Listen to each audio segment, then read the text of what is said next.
नमस्ते, हमारे साप्ताहिक कार्यक्रम प्रोफेसर अभय दुबे के साथ बातचीत में आपका स्वागत है। प्रोफेसर साहब, इस समय तो मतलब मेरे हिसाब से जो सोनम वांगचुक वाला मामला है, उससे बड़ा तो कोई मामला हो ही नहीं सकता है। और ये बात मैं इसलिए कह रहा हूँ कि अ, अजीब-सी स्थिति, एक ऐसा व्यक्ति जिसने वैज्ञानिक रूप से और जो उस तरह से बहुत ही आगे देश को एक नई दिशा देने की कोशिश कर रहा था। कुल पौने 3 लाख की आबादी, उसके पिता एक एक इस देश के की सुरक्षा में उन्होंने बहुत जिया। उन्होंने आदिवासी होने के लिए उन्होंने भी अनशन किया था और उस समय श्रीमती इंदिरा गांधी ने उस अनशन में आके खुद तुड़वाया था और उनको आदिवासी का दर्जा दिया था। उसको मैं बाकी चीज़ें जो भी होता, आंदोलन होता ठीक है, गिरफ्तारी भी तक ठीक था। लेकिन आज पूरा जो ये कंट्रोल्ड मीडिया है भाजपा का, वो उनको देशद्रोही, उनकी पत्नी को और जिस तरह की वाहियात बातें हो रही हैं, वो मुझे अजीब-सा लग रहा है। मैं पहले सोनम वांगचुक से ही बात शुरू कर रहा हूँ और ये तो इनका बीजेपी का घोषित वादा था कि वहाँ पे शेड्यूल 6 में इन लोगों को लेके आएँगे। मैं उस पे एक टिप्पणी कर रहा हूँ, मेरे उसमें कई प्रश्न हैं, मैं उसके बाद पूछूँगा। अभय भाई। आनंद जी, मैं तो आपसे उल्टा ही पूछना चाहता हूँ, आपको भारतीय जनता पार्टी और उसका जो नियंत्रित मीडिया है, उससे अपेक्षा और क्या थी? देखिए, वहाँ पर एक आंदोलन हुआ।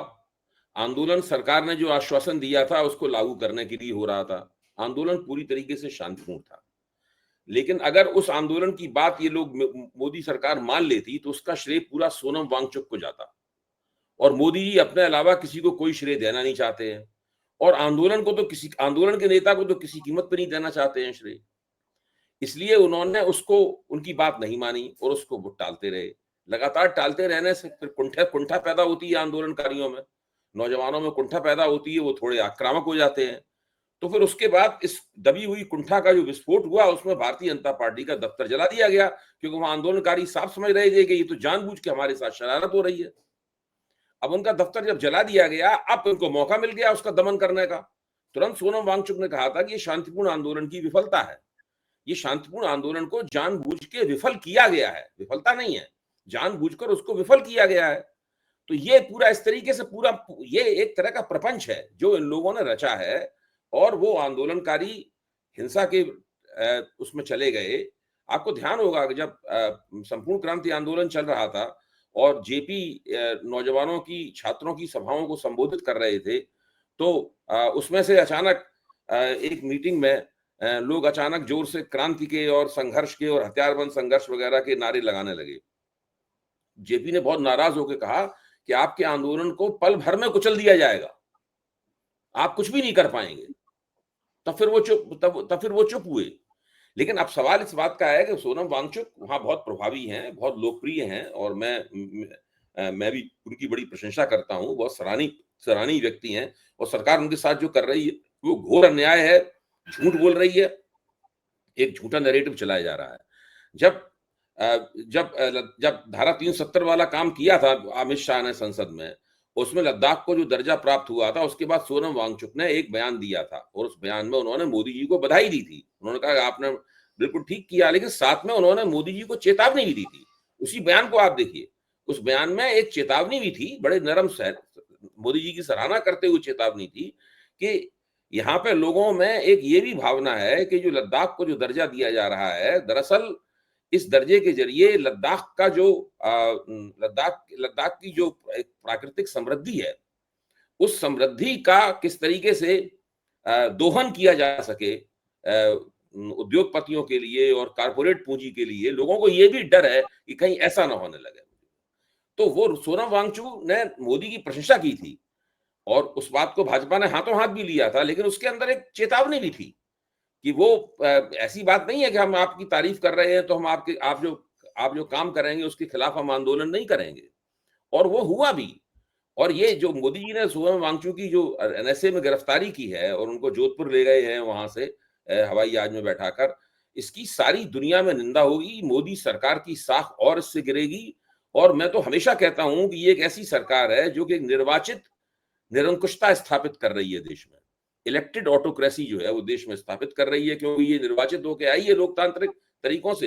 हालांकि राहुल गांधी ने तो उसके ऊपर भी सवालिया निशान लगा दिया है कि पता नहीं कि ये जो निर्वाचन हुआ है वो निर्वाचन स्वतंत्र और निष्पक्ष चुनाव के जरिए हुआ है या नहीं हुआ है। वो तो 2014 के बाद जितने भी चुनाव हुए हैं, सभी पे वोट चोरी वाला नारा जो है उसकी पर सवालिया निशान लगा रहा है। लेकिन अभी हम इसकी ऊपर चर्चा नहीं करेंगे।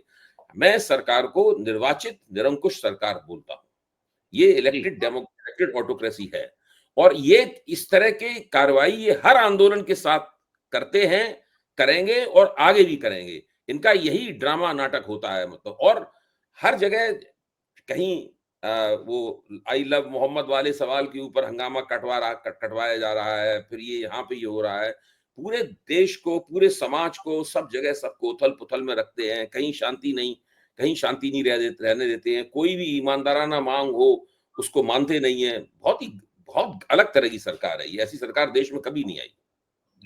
लेकिन अबे भाई उसमें नहीं, जो दूसरी जो दिक्कत हो रही है, देखिए उनकी वाइफ को नेम शेमिंग कर रहे हैं, उनकी नेम शेमिंग कर रहे हैं, उनको अरे पाकिस्तानी वो सब करेंगे, ये सब लेकिन करेंगे। मुझे लग रहा था यही सब होने वाला है। मैं तो एक प्रतीक्षा ही कर रहा था, और ठीक वही हो रहा है जिसके बारे में मैंने सोचा था। और जिस दिन हम लोगों को ट्रैप किया जाएगा, हमें और आप जैसे लोगों को ट्रैप किया जाएगा, हमारे साथ भी यही होगा। जी। लेकिन अबे भाई मुझे एक जो इसका एक रिएक्शन ये लगा कि एक जैसा आपने कहा कि विदेश में इनकी बहुत थू होगी, इसमें कहीं कोई दो राय नहीं, क्योंकि वो एक इस्टेब्लिश्ड रिकॉग्नाइज्ड इंटरनेशनल फिगर है जो साइंटिफिक माइंड के लिए जाना जाता है। लेकिन साथ में एक और चीज हो रही है, जो जेनजी वाला मामला है, जो नए युवाओं की जो बात हो रही है, वो एक स्पाइरल इफेक्ट कहीं ना होने लगे, क्योंकि उत्तराखंड के वो हो रहे हैं, फिर उधर कर्नाटका में हो रहे हैं, ये पहले बिहार में हो ही चुका है।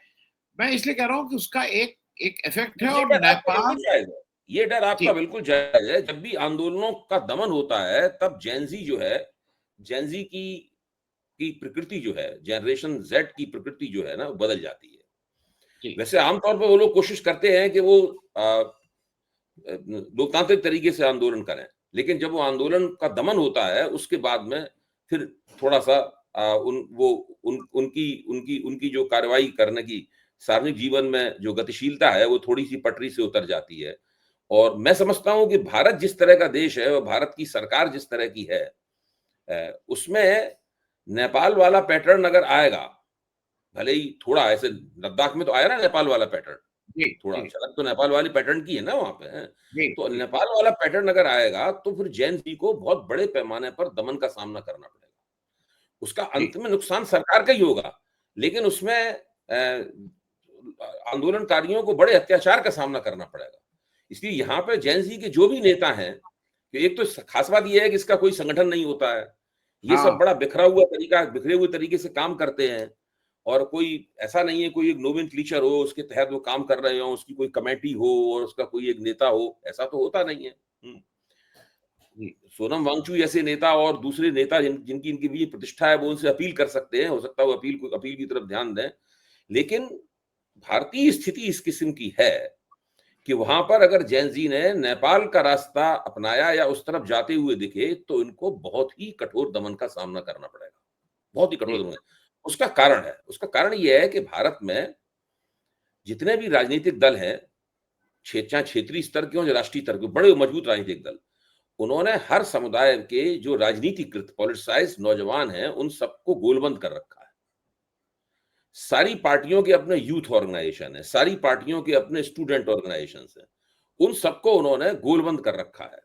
तो उसमें क्या होगा कि जेनजी वाले लोग जो हैं, वो थोड़ा सा अकेलेपन के शिकार हो जाएंगे, और फिर उनको विदेशी प्रभाव कहकर उन सबको बहुत बुरी तरीके से कुचला जाएगा, और एक बड़ी लोकतांत्रिक दुर्घटना इस देश में घटित होगी।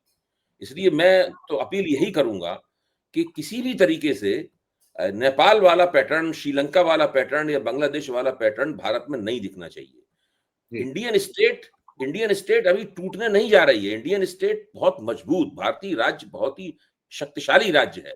किसी भी पार्टी की उसके ऊपर हुकूमत हो, और वो पार्टी जो कि राज्य का बेरहमी के साथ इस्तेमाल करना जानती है अपने विचारधारात्मक और दूसरे हितों के लिए, वो तो और भी ज्यादा बेदर्दी के साथ इनका इस्तेमाल कर सकती है।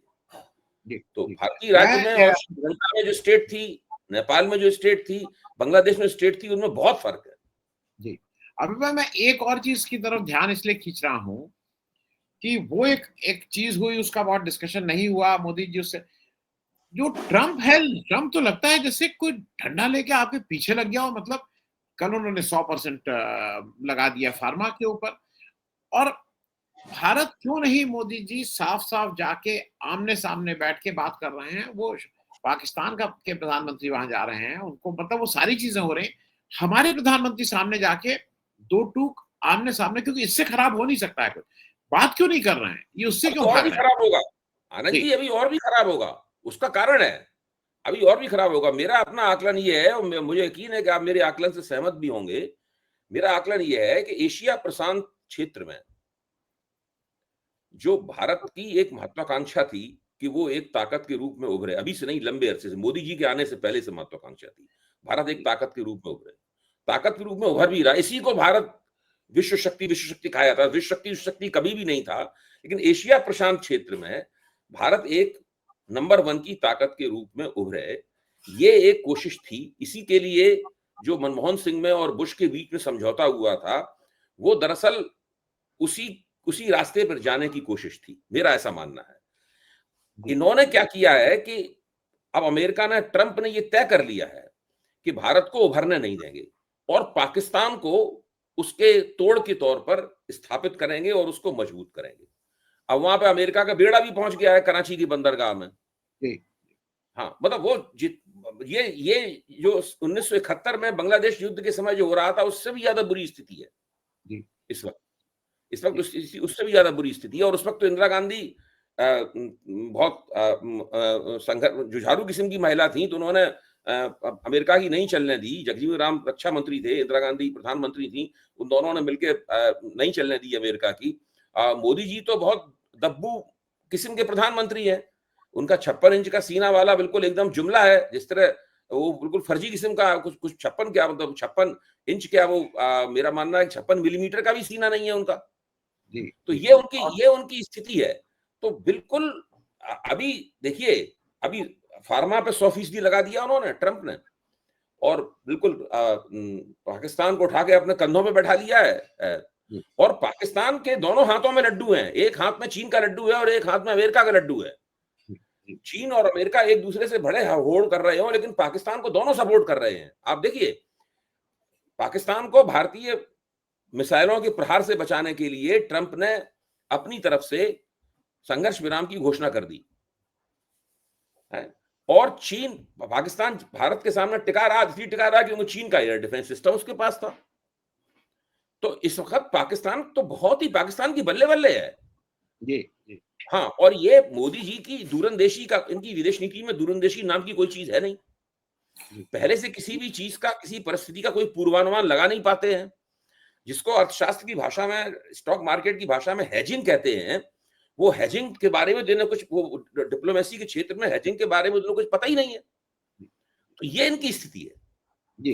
अबे भाई, मैं एक इम्पोर्टेंट उस पे आऊँ, उससे पहले मैं एक व्यक्ति का नाम इसलिए ले लूँ क्योंकि जब 71 की लड़ाई होती है तो इंदिरा इंदिरा जी और जगह, मैं एक ये भी मानता हूँ कि हमारा एक बहुत ही स्ट्रॉन्ग विदेश मंत्री स्वर्ण सिंह थे, और स्वर्ण सिंह हम्म, ने भी उसका जो जो एक स्ट्रांगली, जब रशिया जाके, यहाँ जाके उन्होंने उस विदेश नीति को सँभाल के रखा था। बिल्कुल ठीक कर रहे हैं।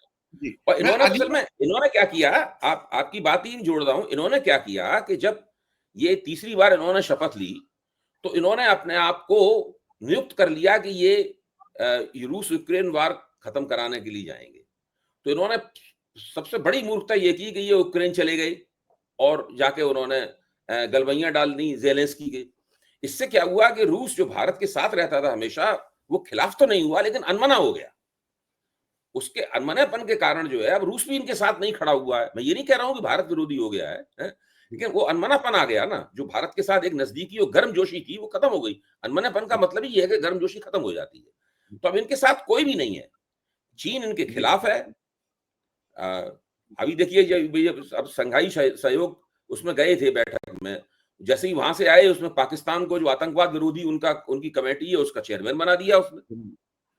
जी, और मैं ये इतनी बड़ी चपत थी मोदी के ऊपर, मोदी की विदेश नीति के ऊपर, और भारत की तरफ से उसकी कोई प्रतिक्रिया नहीं है, चुपचाप बैठे हुए हैं बिल्कुल। मैं अबे भाई एक एक बिल्कुल एक नए विषय पे करूँ क्योंकि उस पे किसी का ध्यान नहीं है। मुझे एक ज़रा ये बताइए कि मुझे ऐसा लग रहा है कि एक जगह रंग में भंग पड़ गया है, और मैं रंग में भंग ये कह रहा हूँ, 2 अक्टूबर को विजयदशमी है, और विजयदशमी के दिन आरएसएस के 100 साल पूरे हो रहे हैं। मुझे उम्मीद ये थी 1 साल पहले कि पूरा देश जो है वो आरएसएस मतलब ये हाफ पैंट ही वापस पहन के, काली टोपी लगा के मोदी जी से लेके सब लोग घूमने लगेंगे। वो कहीं नज़र ही नहीं आ रहा है। मैं आपको ईमानदारी बताऊँ, मतलब कहीं लग ही नहीं रहा है कि आरएसएस का कुछ है। तो रंग में भंग किसने डाल दिया? मोदी जी ने उसमें रंग में भंग किया कि देश की ऐसे ने किया, कि राहुल गांधी ने किया, कि इनके अपने आचरण ऐसे है कि इनका रंग में भंग हो गया? हुआ क्या है आरएसएस एकदम ये से? बात आपकी सही है। मुझे भी लग रहा है कि काफ़ी इनका जो जश्न है 100 साल पूरे होने का, बड़ा लो की किस्म का जश्न है। जी, मतलब काफ़ी बुझा-बुझा सा जश्न है इनका। मुझे उम्मीद थी कि कोई बहुत बड़ा किस्म का कार्यक्रम करेंगे, जैसा कि अयोध्या में हुआ था ना, राम जन्मभूमि की प्राण प्रतिष्ठा पे हुआ था राम मंदिर की। जी, उस लेवल का कोई कार्यक्रम होगा जिसके अंदर देश भर का सारे बड़े-बड़े बुद्धिजीवी और बड़ा जितना भी पूंजीपति है, वो सब लोग आएँगे, विदेशों के लोगों को लाया गया, लेकिन ऐसा सब नहीं किया गया। शायद उसके पीछे मुझे लगता है कि उनकी जानी-बूझी योजना है, वो नहीं चाहते कि इस संघ की जो 100 साल पूरे होने पर जश्न मनाया जाए, उसमें सरकार की कोई खास भागीदारी दिखाई पड़े। मुझे जी, ऐसा लगता है। वो ये चाहते नहीं है कि सरकार की भागीदारी दिखाई पड़े। सरकारी साधनों से इस काम को ना किया जाए, सरकारी लोग उसके अंदर बहुत सक्रिय होते हुए ना दिखाई दें, ऐसा ये चाहते हैं, मुझे ऐसा लगता है। दूसरी बात इसके अंदर ये एक एक दूसरा इसका पहलू ये भी है कि राष्ट्रीय स्वयंसेवक संघ ने पिछले दिनों विधानसभा चुनावों के जो श्रेय लिया है की जीत का, है? तो ये कहीं न कहीं उसको संतुलित भी करना चाहते हैं। वो चाहते हैं कि थोड़ा हम दूरी दिखाई सत्ता से हम थोड़ी दूरी रखें। और दूसरा एक और है, जबकि सरकार से जो इनकी नज़दीकी है, इन्हीं की सरकार है, इन्हीं की सरकार है, उससे इनके जो संगठन है, जैसे कि वनवासी कल्याण आश्रम है। अब कल ही जब मैं वनवासी कल्याण आश्रम पे एक नई जो किताब छपी है कमल नयन चौबे की, जब मैं उनके साथ जी, एक कार्यक्रम कर रहा था, तो उन्होंने बताया था कि वनवासी कल्याण आश्रम इतना शक्तिशाली संगठन है कि उसका नेता जब चाहता है तब नरेंद्र मोदी से मिलने चला जाता है। और नरेंद्र मोदी से उसकी बातचीत होती है उसकी। और नरेंद्र मोदी बाकायदा उसको समय देते हैं। और वनवासी कल्याण आश्रम जब चुनाव होता है तो झारखंड में हो, छत्तीसगढ़ में हो, उड़ीसा में हो, तो आदिवासी प्रश्न के ऊपर वो जिसको कहते हैं उसी को टिकट मिलता है। वो जिसको वीटो कर देता है उसका टिकट कट जाता है। मतलब भारत के 9% आबादी, 9% आदिवासियों की आबादी है, उसमें भाजपा जो कुछ करती है, उसमें दरअसल वनवासी कल्याण आश्रम का ही अंतिम निर्णय होता है। ये जी, स्थिति है। और भी जी, कई ऐसे संगठन हैं, जो कि भारतीय जनता पार्टी की सत्ता को बनाए रखने में बहुत महत्वपूर्ण भूमिका निभा रहे हैं। तो संघ और भाजपा दोनों एक-दूसरे से गुथे हुए हैं, सरकार भी मिल गई है, लम 11 साल हो गए हैं सरकार को और पूरी पूरी तरीके से एक-दूसरे से गुथे हुए हैं। इसके बावजूद मुझे लगता है कि रणनीतिक रूप से ये लोग चाहते हैं कि बिल्कुल वो उनका जो जश्न है, वो सरकारमय ना दिखाई पड़े। जी, जी। अ, अबे भाई एक बिल्कुल नई, मैं ज़रा उसपे भी इसलिए आ जा रहा हूँ क्योंकि वो भी ज़रा मैं आपसे एक चीज़ समझ लेना चाह रहा हूँ। एक चीज़ और हुई है, आज़म खान साहब छूट के निकले हैं। और मैं इस बात को इसलिए ला रहा हूँ क्योंकि मुझे ऐसा लगता है कि आज़म खान साहब के ऊपर चर्चा होनी चाहिए। मीडिया उनको स्पेस नहीं दे रहा है। उत्तर प्रदेश के एक एक नेता थे जिनके साथ मेरे हिसाब से बहुत ज्यादती हुई और उनके जो ऊपर जो केसेस लगे हैं वो 111 केस को मैंने एक सरसरी तौर से देखा। बकरी चोरी, रास्ते में धरना प्रदर्शन जिसमें उनको सजा भी हो गई, मतलब हाईवे रोका तो उसमें सजा हो गई। कुछ इस तरह के उनके ऊपर ना एक कोई ग्रीवियस क्राइम एक भी नहीं है। हत्या का, रेप का, मतलब डाके का, इस तरह का कोई केस नहीं। यही सब केसेस जो धरना प्रदर्शन किसी भी आंदोलनकारी के होते हैं वो केस लगाए राजनीतिक गए। किस्म के जी, मैं सिर्फ ये कह रहा हूँ कि आज़म खान जब निकले तो ये बहुत हुआ कि वो अमित शाह ने उनको इसलिए छोड़ा है कि भई बीएसपी में जाओ या उसमें। लेकिन आज़म खान, ये साफ दिखाई दे रहा है थोड़ा अनबने हैं सपा की तरफ से। अखिलेश का एक बड़ा कार्यक्रम निकला है, सब जगह निकला है कि 8 तारीख को जा रहे हैं, इतने बजे एयरपोर्ट पहुंचेंगे, डिटेल प्रोग्राम निकला है, इतने बजे जहाज उड़ेगा, इतने बजे नीचे उतरेगा, इतने बजे गाड़ी में बैठेंगे, इतने बजे गाड़ी का दरवाजा खुलेगा। एक अखिलेश ने डिटेल प्रोग्राम दिया है 8 अक्टूबर को। मेरे हिसाब से 77 वर्ष के हो गए हैं, बहुत से लोग इनको मान रहे थे लेकिन मुझे अभी भी लगता है कि एक चुनाव ये जो अगला आ रहा है उत्तर प्रदेश में, उसमें आज़म खान की एक अहम भूमिका होगी और कुछ लोग ये मान रहे हैं कि वो इंडिया गठबंधन के ही दायरे में रहेंगे। उसपे आपको क्या लगता है कि Azam Khan will be a मैं फैक्टर? भी मैं भी इस आकलन से सहमत हूँ। देखिए, समाजवादी पार्टी को जिस तरह से उनका साथ देना चाहिए था, मुझे लगता है कि ठीक-ठीक जो आज़म खां की अपेक्षाएँ थी और हम लोग जिस तरह समझते थे, उस तरह तो साथ नहीं दिया। ये तो बिल्कुल स्पष्ट है। दिया, साथ दिया, कई बार बयान भी दिए और भी मदद भी की होगी मेरा मानना है, लेकिन उस तरह से साथ तो नहीं दिया। क्योंकि उत्तर प्रदेश में जो सरकार है इस वक़्त बीजेपी की, वो विशेष रूप से एक दमनकारी सरकार है। देखिए, मध्य प्रदेश की सरकार उस तरीके से दमनकारी नहीं है, जिस तरह से उत्तर प्रदेश की बीजेपी की जी, सरकार दमनकारी है। मतलब मैं ये और छत्तीसगढ़ की बीजेपी की सरकार उस तरह दमनकारी नहीं है। यूपी उत्तर प्रदेश की सरकार जो है, वो निरंकुशता का एक मॉडल है। ऑटोक्रेसी का वो एक मॉडल है और उस मॉडल को बहुत से लोग शौक में आके कभी-कभी कांग्रेसी भी उसको उसका अनुपालन करते हुए देखे जाते हैं। ये अपने आप में बहुत अफ़सोस की बात है। और उस दमन को आज़म खां को बहुत झेलना पड़ा है। आपने खुद ही बताया अभी जैसे तो उसमें जितनी जोश और खरोश के साथ में समाजवादी पार्टी को उनके पीछे खड़ा होना चाहिए था, नहीं खड़ी हुई और एक तरह से उन्हें उनके हाल पर छोड़ दिया गया। इसके बावजूद भी मैं ये मानता हूं कि जो उत्तर प्रदेश की राजनीतिक स्थिति है, देश की राजनीतिक स्थिति है और आजम खां का जो इतिहास रहा है, मुझे नहीं लगता कि वो समाजवादी पार्टी को छोड़ के किसी और संगठन के साथ जुड़ेंगे या इंडिया गठबंधन से बाहर जाएंगे या कुछ और इस तरह की कोई गतिविधि करेंगे, ऐसा मुझे नहीं लगता। अंततः अखिलेश खुद आगे पहलकदमी लेकर उनके साथ में जो कुछ भी शिकवे शिकायत हैं, अगर दो नेता बैठ जाते हैं तो और पुराने पारिवारिक संबंध है उनके, मैं तो खुद अपनी आंखों से देखा है मुलायम सिंह जी और उनके बीच में, तो वो मेरे ख्याल से वो चीजें दूर हो जाएंगी। और ये बात सही है कि अभी एक पारी तो वो विधानसभा चुनावों की खेल सकते हैं, इतनी जी, शक्ति और सामर्थ्य उनके अंदर है। जी। अभी मैं 1-2 इन इन अनछुए पहलुओं को इसलिए छू ले रहा हूँ क्योंकि मीडिया उसको बिल्कुल बाहर कर देती है। एक पहलू और इम्पोर्टेंट पिछले हफ्ते हुआ और मैं उसको जब देख रहा था, हमारे पूर्व जो chief justice of India Chandrachud साहब हैं, वो एकदम से भाग-भाग के इतने इंटरव्यू दे रहे हैं, साढ़े 3-3 घंटे के इंटरव्यू वो दे रहे हैं, साढ़े 3 घंटा, 1 घंटा, 1.5 घंटा और वो अपनी सारी वो चीज़ों को जिसमें वो भाजपा के एजेंट के तौर पे नज़र आए थे, उसके जस्टिफिकेशन दे रहे हैं। मैं 2 चीज़ों को आपसे शेयर कर लूँ। एक चीज़ वो बार-बार कह रहे हैं जो उनके ऊपर आक्षेप लग रहा था, उसको वो जस्टिफाई कर रहे हैं कि उन्होंने घर नहीं छोड़ा था। 26 नवंबर को उनका रिटायरमेंट था। वो खुद ही कह रहे हैं भाई ये तो जिस दिन मैं चीफ जस्टिस बना था उसी दिन पता था किस दिन रिटायर हो जाऊँगा, लेकिन मैं आखिरी दिन तक इतना इतना नौ अपनी नौकरी में बिज़ी रहा कि मैं कुछ घर नहीं देख पाया। फिर वो 8 महीना कैसे उन्होंने घर ढूँढने के लगे। लेकिन जो मुझे उनकी उनकी बात जिसको मैं वाहियात बोल रहा हूँ लगी और छोटापन लगा, हम सब लोगों की अब है भाई, घर में हर एक की कुछ ना कुछ पारिवारिक समस्या होती है, एक्सटेंडेड फैमिली में होती है, भाई-बहन, नातेदार, रिश्तेदार।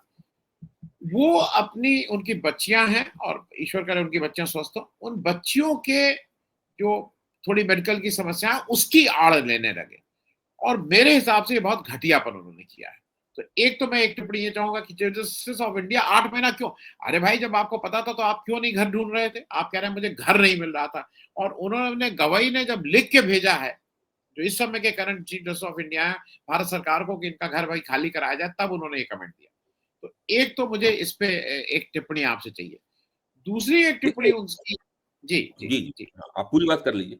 फिर मैं दूसरी एक साथ पूछ ले रहा हूँ, उमर खालिद वाले उसपे जब वो कह रहे थे कि अर्नब गोस्वामी को रात में आप उस दिन तो था भी नहीं कोर्ट, छुट्टी के दिन रात में उठ के आप उनको बेल देते हैं। उमर खालिद मैं का भी यहीं 5 से साल शुरू करने वाला था बात अपनी। जी, मैं यहीं से अपनी नहीं बात शुरू करने वाला था। और नहीं उसमें कितना वाहियात वो देते हैं कि भाई वो तो उमर खालिद ही जो थे मतलब उनके अनुसार उमर खालिद जेल में और रहना चाहते थे, तो जब उनकी बेल एप्लीकेशन आती थी तो वो उसको वापस कर लेते थे। तो इस तरह के तर्क दे रहे हैं। तो उन्होंने अपनी नासमझी और अपने मालिक के प्रति वफादारी का बिल्कुल ठीक से सबूत दिया है। मैं तो इसको ऐसे देखिए, देखता हूँ। अभय ये बयान। एक ऐसे ये एक ऐसे मुख्य न्यायाधीश हुए, जो काफ़ी कम उम्र में मुख्य न्यायाधीश बन गए थे। इनको काफ़ी समय मिला। इनकी जो पारिवारिक इतिहास था, उसको देखते हुए हम सब लोगों ने इनसे बहुत उम्मीदें लगा ली थी। और ऐसे लोग जो कि सत्ता प्रतिष्ठान की आलोचना करके ही अपना जीवन गुज़ारते हैं, इनको नरेंद्र मोदी आंदोलन जी भी कहते हैं। हम लोग भी आते हैं उसी श्रेणी में, हैं? तो वो हम लोगों ने ये हमारी गलती थी कि हमने उनसे कई उम्मीदें लगा ली थी। हम सोच रहे थे कि अब ये सुप्रीम कोर्ट के ज़रिए भारतीय लोकतंत्र में कुछ नई गुणवत्ता जो है, का प्रवेश होगा। लेकिन इनका जो कार्यकाल रहा मतलब जो है, धीरे-धीरे ऐसे कार्यकाल आगे बढ़ा, वैसे सब लोगों की आँखें खुलती चली गईं। लेकिन इन्होंने जिस चतुराई भी दिखाई और कई मूर्खताएं भी की इन्होंने, जैसे गणेश गणेश वाले गणेश चतुर्थी वाले में जिस तरह नरेंद्र मोदी घर पे इनके आए, तो उसके बाद से इनकी पोल लगातार खुलती चली गई। अब ये है कि बहुत बड़े पैमाने पर इनके ऊपर चारों तरफ से प्रहार हो रहे हैं, और जो बिल्कुल सही हो रहे हैं। अभी जो कैरवा में छपा हुआ है, आप देखिए उसको, जो लेख है आप उसको देखिए, तो इनकी जो जुडिशियल कलाबाजियां थी, इन सब की जो है पोल खुल रही है। किसी भी मुख्य न्यायाधीश के कार्यकाल की इस कदर निर्मम समीक्षा नहीं हुई है जितनी इनके कार्यकाल की हो रही है। इसलिए इन्हें बचाव में जगह जगह लंबे लंबे इंटरव्यू देने, मुझे ऐसा लगता है इसीलिए इन्हें बचाव में लंबे लंबे इंटरव्यू देने पड़ रहे हैं। और अब जिसे कहते नहीं कि आदमी मुसमुसा जाता है, सिटपिटा जाता है आदमी है, उसे लगता है कि अरे ये क्या हो गया, मुझे तो ये उम्मीद नहीं थी इस तरीके से हर चीज बूमरैंग कर जाएगी, उछल के मेरे मुंह पे ही आ गई आएगी। ये इनके साथ हो रहा है, और जो मैं समझता हूं बिल्कुल ठीक हो रहा है। जी जी जी। एक बाइबल, मैं धार्मिक व्यक्ति नहीं हूं, लेकिन बाइबल की एक बड़ी सुंदर कहावत है कि व्यक्ति जानता नहीं है, लेकिन हमेशा उसके पाप उसको रिविजिट करने आते हैं। जी आप समझ पाए ना समझ पाए, लेकिन आपके सिंस जो है ना, क्योंकि ईसाई धर्म में पाप की धारणा बहुत महत्वपूर्ण है। हर व्यक्ति पापी है ना वहां पे, तो जी जी। हाल का पैदा हुआ शिशु भी पापी है वहां से, क्योंकि वो आदम द्वारा किए गए पाप का बोझ लेके ढोता हुआ पैदा होता है। तो अगर जो व्यक्ति अपने पापों का प्रक्षालन नहीं करता और उत्तरोत्तर पाप करता चला जाता है, उसके पाप उसको जरूर रिविजिट करने आते हैं। तो इनके पाप इनको रिविजिट करने के लिए आ रहे हैं। मैं अंतिम प्रश्न इसलिए पूछ लूं कि वो भी एक ऐसा प्रश्न है जिसपे नजर नहीं जा रही है, और जब उसको ध्यान से देखिए तो वो डिजाइन ही वैसे हुआ है। मैं बात कर रहा हूं जो ये एक एशिया कप चल रहा है, T20 का एक व्यापार चल रहा है। मैं व्यापार बोलूंगा, खेल क्या है वो। उसको जब मैंने ध्यान से देखा तो पहले बहुत हल्ला मचा था पहलगाम के बाद, जब इंडिया पाकिस्तान मैच हो रहा था। आप ध्यान से देखिए तो बिल्कुल साफ है कि इंडिया पाकिस्तान मैच कैसे होगा। दो ग्रुप बनाए गए, दोनों ग्रुप में सब लोग एक मैच खेलेंगे, और जो टॉप 2 टीम्स होंगी वो ग्रुप मतलब नेक्स्ट क्वालिफाई में जाएंगे। एक ग्रुप में 4, एक ग्रुप में 4। भारत के ग्रुप में भारत, पाकिस्तान, अफगानिस्तान और ओमान। दूसरे ग्रुप में भी हो सकता था पाकिस्तान और भारत, वो नहीं किया गया। एक में किया गया कि कम से कम एक मैच तो होगा ही होगा। दूसरे ग्रुप में होता तो कोई मैच नहीं। अब ये भी तय है कि ओमान और अफगानिस्तान से तो बेहतर ही ये दोनों टीमें होंगी, तो ये दोनों सुपर 4 में चली जाएंगी। सुपर 4 में फिर सब लोग एक दूसरे से मैच खेलेंगे। फिर इंश्योर किया गया कि भारत पाकिस्तान हो जाए, और फिर अब तीसरा इंश्योर किया फाइनल गया भी होगा। जी, और अब इनका फाइनल भी हो, तो 3 मैच इंश्योर किए गए। अब बहुत बड़ी एक यहाँ पे ये लगी हुई है कि भारत को 2 मैच जिताए गए हैं। जिस बैकग्राउंड से जय शाह साहब आते हैं, उस बैकग्राउंड से ये है कि तीसरा मैच जो है, क्योंकि सटोरिये खैर में मैच खिलाते हैं, मैं बिल्कुल कन्विंस हूँ। तीसरा मैच सटोरियों के हिसाब से बहुत से लोगों का मानना है कि पाकिस्तान को जीतना ही जीतना है, क्योंकि अब स्टेक्स लगाई जाएंगी उल्टी। इधर कुछ लोगों का कहना है कि नहीं, बीजेपी अब ये, क्योंकि बीजेपी ने तो ये बताया कि प्लेयर के थ्रू, कि वो जो प्लेयर लोग हैं उन्होंने उनसे बयान दिलवाया गया कि हमने पहलगाम का बदला लिया। अरे भाई, इतना ही बदला लेना था प्लेयर लोगों से। मेरा आह्वान है प्लेयर से, जय शाह से, बीसीसीआई से, कि इसका जितना पैसा है वो राहत कोष में दे दो। वो हिंदुस्तान की राहत कोष में सार्वजनिक रूप से कह दो कि मैं बिना एक पैसे के हम लोग खेल रहे हैं दुबई में, बड़ा तुम्हें राष्ट्र प्रेम है। तो ये झूठ बेईमानों का है। मैं इस पे एक छोटी टिप्पणी चाहता हूं। और देश में कहीं कोई हलचल नहीं, पहले में हलचल मची, उसके बाद भारत की छीछा लेदर है। वहां के प्लेयर जो है वो दिखा रहे हैं कि कैसे रफाल उड़ रहा है और कैसे हम उसको शूट कर रहे हैं। ये वहां पे कर रहे हैं, कोई आदमी बंदूक करके उधर ट्रिगर दबा रहा है उनका प्लेयर। भारत की वहां पे भी छीछा लेदर हो रही है। मैं इस पे एक टिप्पणी चाहूंगा। देखिए, ये तो एक ऐसा विषय है जिसके ऊपर कभी लंबा कार्यक्रम भी किया जा सकता है कि किस तरीके से जो क्रिकेट का प्रतिष्ठान है, उसको अमित शाह के परिवार ने कैप्चर किया, और सौरव गांगुली जैसे लोगों को आईसीसी का चेयरमैन नहीं बनने दिया गया है, और जय शाह ऐसे व्यक्ति को बनाया गया जो 2 ठीक से वाक्य भी नहीं बोल पाता है, मतलब जो है जय शाह चलने फिरने के वो पूरे तौर तरीके देखिए क्या स्थिति उनकी होती है। तो मैं ये कह रहा हूं कि इसके ऊपर अलग से एक शोध करके और किसी खेल पत्रकार को बैठा के इन लोगों की खाल उधेड़ी जा सकती है, जो कि उधेड़ी जानी चाहिए। मेरा मानना यह है कि ऑपरेशन सिंदूर के बाद अब ये दूसरा लगातार मौका है जिसमें भारतीय जनता पार्टी के जो समर्थक हैं, उन समर्थकों के हृदय में इसको लेकर काफी बेचैनी पैदा हुई है। पहले तो ट्रंप ने जो संघर्ष विराम की घोषणा की, उससे बेचैनी पैदा हुई थी। और अब ये भारत और पाकिस्तान के बीच में जो मैच हुआ है और बार-बार मैच जो हो रहा है, अब तीसरा मैच फिर होगा, उसको लेके भी उनके हृदय में बड़ी बेचैनी पैदा हुई है। तो ये कभी भी ऐसा नहीं होता था। मोदी जी को जो वोट नहीं मिलते थे, वो नहीं मिलते थे, लेकिन उनके समर्थक उनको वोट देते थे। भारतीय जनता पार्टी के निष्ठावान समर्थकों के दिमाग में ये सवाल पैदा, ये दूसरा लगातार सवाल पैदा हुआ है। ये करके इन्होंने भले ही कितना पैसा कमाया हो, जो भी इन्होंने अपनी गोटी लाल की हो, लेकिन मुझे पक्का यकीन है कि इन्होंने राजनीतिक रूप से अपना नुकसान किया है। और ये नुकसान अगर यही इनका रवैया रहा तो लगातार बढ़ता चला जाएगा और जल्दी ही मैं मानता हूं कि कोई उत्साही पत्रकार इस पूरे मामले का भंडाफोड़ भी करेगा। जैसा कि अभी आपने कहा कि कहीं वो तो नहीं हो रहा, बैटिंग वैटिंग का तो पूरा मामला नहीं चल रहा है, सटोरिये तो नहीं सारी चीज नियंत्रित कर रहे हैं। और दूसरे जो अमित शाह का परिवार है उसने जिस तरीके से कंट्रोल किया है, उसमें कहीं ना कहीं कांग्रेस जिस तरीके से सत्ता क्रिकेट प्रतिष्ठान में शामिल रहती थी, राजीव शुक्ला वगैरह के जरिए जो है, वो इन सब लोगों की एक मिली भगत चल रही है। जी जी जी। ये क्रिकेट से सलवा जुडूम मिली भगत का परिणाम था ना, उसी तरीके से ये भी सब पूरा मिली भगत का परिणाम है। जी जी जी। बहुत बहुत शुक्रिया, थैंक यू सो मच अभय भाई बातचीत करने के लिए। थैंक यू, जी, धन्यवाद। नमस्कार।